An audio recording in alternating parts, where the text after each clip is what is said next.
Hi everyone! Welcome to my cooking channel Japanese Food at Home. I'm Chef Reina from Japan. Today, I'm going to show you how to slice fish for sashimi using traditional Japanese knife techniques so you can enjoy restaurant quality sashimi at home. First, you'll need a knife with a long blade. In this video, I'm using a traditional Japanese sashimi knife, but a chef's knife with a long blade will work just fine too. If the blade is too short, you'll have to move it back and forth, which can leave marks on the surface of the fish. For beautiful sashimi with a smooth, glossy cut surface, the blade should be long enough to slice through in a single stroke. Next, let's set up the workspace. Since we'll be eating the fish raw, it's important to keep everything as clean as possible.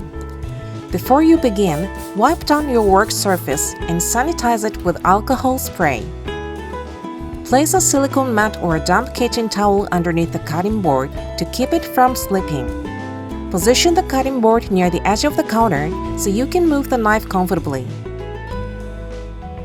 Finally, place a clean damp towel on the cutting board. This is for wiping the knife and keeping the cutting board clean while preparing sashimi.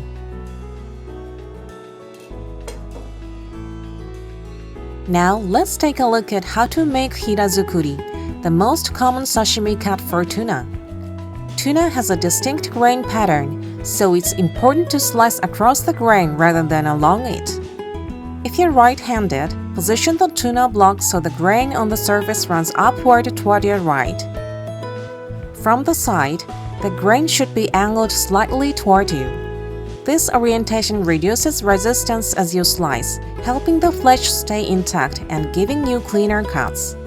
It also creates a more pleasant texture when eating the sashimi. When slicing, keep the blade perpendicular to the grain. Also, tilt the knife slightly to the left. This angled cut is the key to giving each slice a clean, defined edge when plated, making the sashimi look fresher and more appealing. Hold the knife securely with your index finger resting along the spine of the blade. To keep the knife stable, place your thumb on the side of the blade near the heel.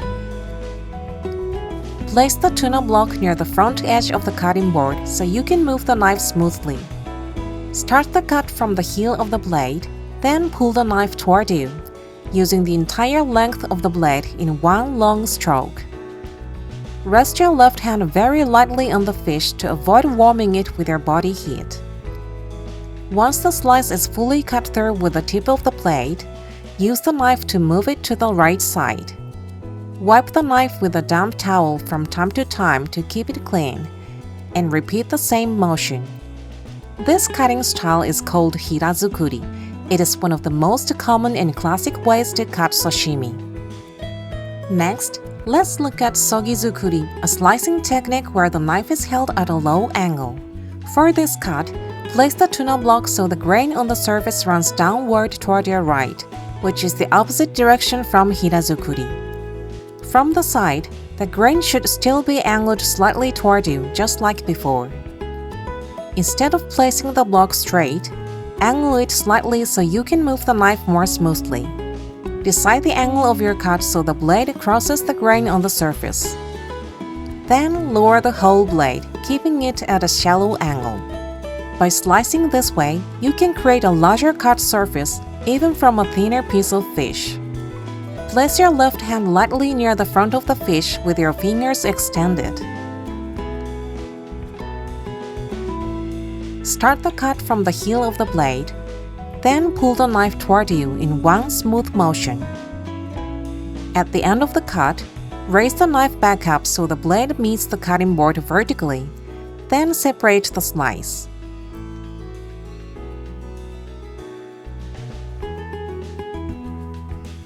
This helps create a sharp, clean edge when the sashimi is plated. Compared with Hira-zukuri, Sogi-zukuri creates more friction and resistance as you move the knife. If your knife is not sharp enough, the fish can easily lose its shape. It is also important to wipe the knife often so the blade glides smoothly through the fish. Thicker blocks of fish like yellowtail from the upper loin or bonito are well suited for Hira-zukuri. If you can tell which side used to have the skin, place that side facing up, with the thicker side farther away from you and the thinner side closer to you. When the block is wider on the head side and narrower toward the tail, cutting at the same angle all the way through will make the slices from the tail end much smaller. To avoid this, gradually adjust the angle of the knife as you slice, so the cut surface on the tail side becomes larger. Angle the blade slightly towards your left hand to create a clean, defined edge. Start the cut from the heel of the blade, then pull the knife towards you, using the entire length of the blade to separate the slice. Finally, move the slice to the right side with the knife. As you move toward the tail side, gradually change the direction of the knife to adjust the width of each slice. For smaller fish or thinner blocks of fish, Hira-zukuri can make each slice too small, so Sogi-zukuri is a better choice. If you can identify the skin side, place that side facing down, with the head side on your right and the tail side on your left. With Sogi-zukuri, you can also adjust the width of each slice by gradually changing the direction of the knife as you move from the tail side toward the head side. You can also adjust the size of each slice by changing how low you hold the knife. For thinner parts of the fish, keep the blade closer to horizontal. For thicker parts, raise the knife slightly. Since the knife enters at an angle on the tail side, placing the whole block at a slight angle makes it easier to move the knife smoothly. Place your left hand lightly near the front of the fish with your fingers extended. Start the cut from the heel of the blade, then pull the knife toward you in one smooth motion.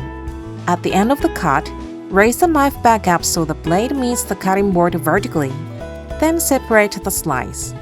Arrange the slices with the skin side facing up. Raising the knife vertically at the end helps create a sharp, clean edge on the skin side when the sashimi is plated. When you reach the wider head side, pull the knife straight towards you instead of cutting at an angle. At this point, it can be easier to reposition the block straight on the cutting board. Wipe the knife frequently between slices as you repeat this motion.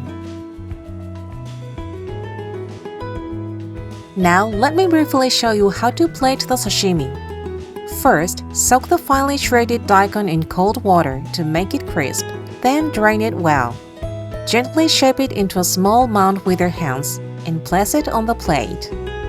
Place a shiso leaf leaning against the daikon, then arrange the taller slices toward the back of the plate. Hira-zukuri slices are easier to stand up than Sogi-zukuri, so they work well here. Next, place the shorter slices or Sogi-zukuri slices that are harder to stand up toward the front. Well, that's how you slice fish for sashimi like a pro. I hope this video helps you enjoy beautiful restaurant-quality sashimi at home, just like you would at an izakaya. Thank you for taking the time to watch. Have a great day with delicious food. See you next time.